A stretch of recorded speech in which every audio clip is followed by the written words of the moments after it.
Hey guys, welcome to Budget with a July Dreamer. My name is Miranda, and on this channel I talk about personal finance, specifically sharing tips on how to save, how to invest, as well as how to budget. If these topics are of interest to you, then do not forget to hit that subscribe button as well as give this video a like. Today's video is all about closing out my June 2021 budget. And oh my god, you guys, June was such an exciting month and the most expensive month so far in 2021, and with good reason. I'm sure most of you that watch my videos have seen my first ever post on my rental property. So in the month of June, I was able to close on my first ever rental property, which obviously meant that I was able to not save, spend spend a lot of money to buy that property. So this is why June is by far the most expensive month for me in 2021. So obviously I don't want to bore you too much with all of the details of that. If you're interested in that, you can check out the video, which I'll link in the description bar below. So like I said, we will be going through the June 2021 budget closeout, and I'll be looking down on my laptop as I walk you through my budget tracker, which if you are interested in purchasing this, I'll have a link also in the description bar below. You can find it on my Etsy shop, Budget with a July Dreamer. So one thing that you will notice that I've decided to do moving forward is I will be blocking out exactly how much I'm expecting and how much income I'm actually making from all sources of income that I currently have, and I'll just be showing you the actual balance. So in the month of June, I was expecting to make at least 5,300, and I was able to bring in 8,857 and 32 pence, and this includes me drawing from my savings. But I will say that this does not include the money that I spent on purchasing my rental property. I've decided to keep all of those costs separately. So moving over to my fixed expenses, so my trackers have the salary, so the income section, they have fixed expenses, variable, sinking funds, and then savings. So for the fixed expenses, obviously that's my mortgage. I always budget £700, and it's actually 699 and 71 pence. And I think for this video I'll just focus on my actual spending as opposed to spelling out what I expected to spend, how much I actually spent. I'll focus on the actual spend, the percentage, and the difference. So for my mortgage, I spent £699 and 71 pence, which made up 8% of my total income, and that meant I had a difference of 29 pence. And you will notice that some of the items in the difference column are highlighted purely because I decided that for some of these, the difference, I'll actually, if it's positive, I'll actually be saving that in either my emergency fund or invest in it. So that's what you will notice throughout this budget closeout video. Then I was able to make an extra mortgage repayment of £236 and 60 pence, which meant that I spent £36 and 60 pence more than I budgeted. This is a good thing because I'm trying to pay my mortgage off early. So this extra repayment meant I spent 3% of my total income. Council tax is always 137, which is 2% of my income. TV license, I spent £13.37, which meant that I actually saved 63 pence, which went to my emergency fund. For my car insurance, I spent £62.39, which is 1% of my total income, and the 61 pence I put that into my savings. Then buildings and contents insurance, it's 24.20, the 80 pence went towards my savings. My life insurance and critical illness cover comes to £168 and 17 pence, which is 2% of my income. So the £1.83 I put that into my savings. Home maintenance, I spent £197.22, which is 2%, about 2% of my total income. So the £2.37 went also towards my emergency savings. My travel insurance with my bank is £18. My electricity is £33. My gas is £42. My water is £34. And then my broadband is £38.37, which meant I had a surplus of 63 pence that also went to my emergency fund. My streaming services, so I've cut a lot of them down and I only spent £23.38, and I decided to use the remainder, that's £61.62 towards investing. That's where I put that money, so extra investing. Then my Peloton membership is, I paid £39, and then there's £1 a surplus which I added towards my emergency savings. Then my tithe and giving, I'm a Christian, I believe in giving, so that's always £400, which is 5% of the total income that I received. So for the month of June, for my fixed expenses, I spent £2,166.46, which is a difference of £33.54. Then moving over to my variable expenses, so eating out, you guys. So in the month of June, the UK, I think I want to say completely opened up. So now we have restaurants, pubs are open, cute cafes are open, everything is open, and I can socialize. And as much as I am in denial and I'm not going to increase my eating in and out budget, I literally spent almost £200 on eating out. I was excited, and literally, who can blame me? Things are almost back to normal. But what I did was, because I spent a lot on eating out, I actually reduced my food budget, which is great, and I'll speak to you about that in a second. So for eating out, I spent £196.83, which is 2% of my total income. That meant I spent £121.83 over what I had budgeted. So definitely this is bad.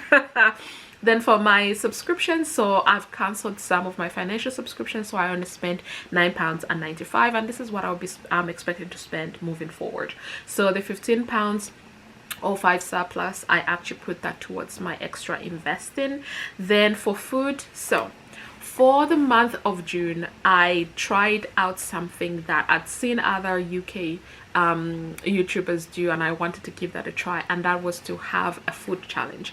So I did a £20 food challenge every week, which meant I just put £100 aside and spent £20 every single week. Normally I spend £50 a week, but this time I decided to try £20, and I was actually able to do that. The first week was pretty easy. The second week was tough because the weather warmed up and I bought a lot of ice cream, so that actually pushed me over. So the ice cream actually cost me almost £10 by itself, but the items that I needed and were on my food shopping list only came to like £19 or something. So the extra spend was more to match the weather, but it's still, you know, I overspent for the second week.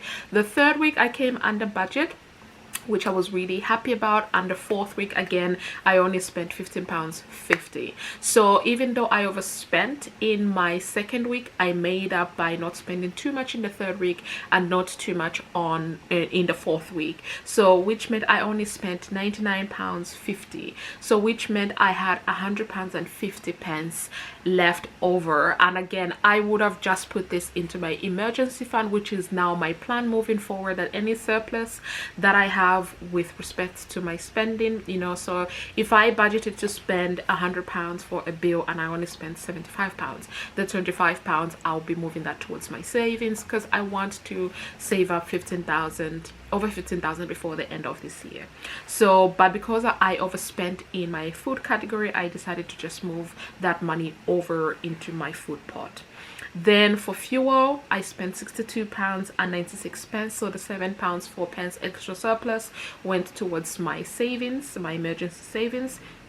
Holiday planning, I overspent in this category by £3.95, but this is fine because it's part of my holiday planning. I was planning to go somewhere, but I've had to change the flights because the country I want to go to is not on the green list, so I've postponed the trip to next year. So I'm just overpaying the change fees that I have incurred. Then for a family member's mobile, it's £25, and that's how much I spent. Miscellaneous, another category which I think up until the final week of June, I had only spent £50, and then I had the urge to spend. So that's what I did, and I ended up spending £87.94. But the £12 that I left over, I decided to put that into my sinking funds. So not emergency savings, but I put emergency fund. I put this into my sinking funds. Then for my personal mobile, it's £80. Shopping, another one which surprised me that I didn't overspend, so I spent £68.78. So the surplus of £6.22, I put that also into my sinking fund. So this is something that you will be seeing a lot of moving forward, where wherever money extra I do not spend, I will be putting it towards my extra savings. So it will either be sinking funds or it will be my emergency fund, so depending on how I'm feeling or how I'm doing with my goals. So for the month of June, even though I have overspent big time in eating out, I still spent under than what I had budgeted. So I budgeted to spend 725. I spent 709.91, which is a difference of £15.09, which is great.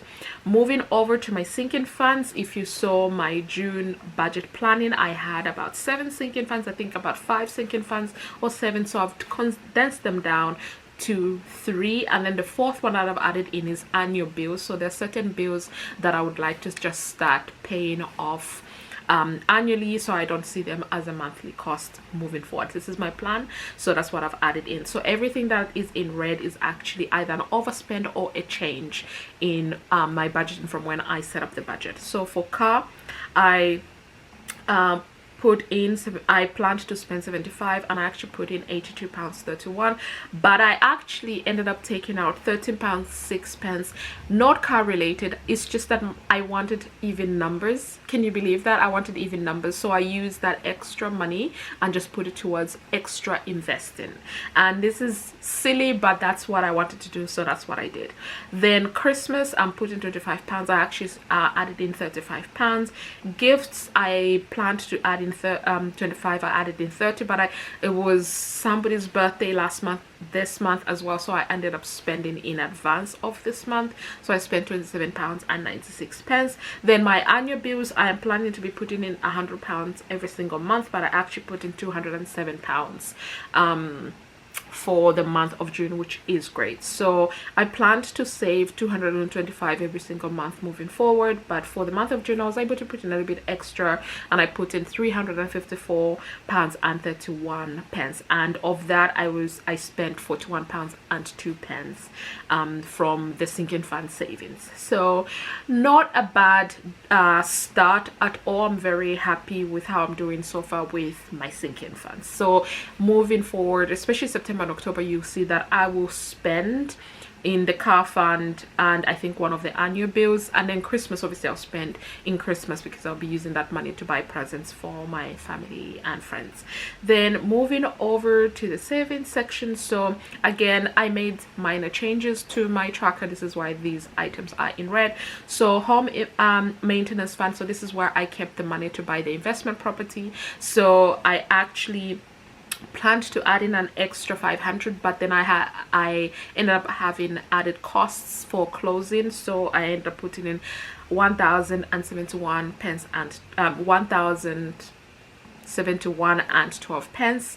And then for my holiday, I planned to put 250, but I had to divert that money elsewhere, well, into the home maintenance fund, so I only saved £100. Emergency fund, I planned to only save 1,000, but I actually put 2,000, and this all came from extra money that I made from my side hustles, looking through my budget, and all those little different expenses all here and there were able to compound, and I was able to save £2,000. For my investment, so this is my Vanguard investment, I always put £400 there, but for the month of June, I actually put £600 in my Vanguard, £76 in a Toro, £200. I don't know where I put £200. Actually, no, £200 in crowdfunding. So I'm investing in 2 startup companies, and then £68. I actually added this to I open trading 212, and I'll put my referral link if you're interested. So you get a free share, I get a free share. I used Anna from Panda Boss Anna to sign up, and then she got a free share, I got a free share, which is great. Then Plum Savings, so for the Plum Savings, it rounds up my spending in my main bank account, where my salary and my main bills are paid into and from. So all the spending is rounded up, and then it pulls it into its app, and then from that app it splits the money into a savings pot and then into investments. So I'm focusing mainly on the investments, and I was able to add in £193.86.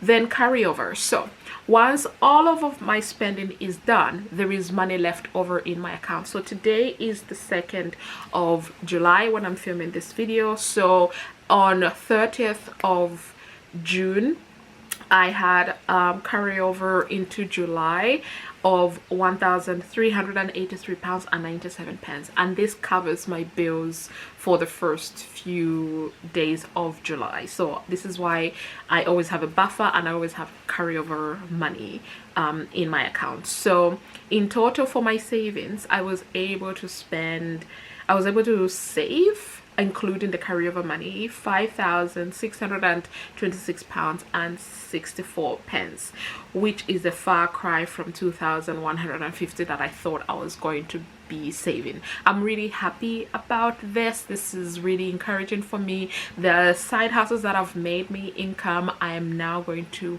focus a lot more on them in the month of July.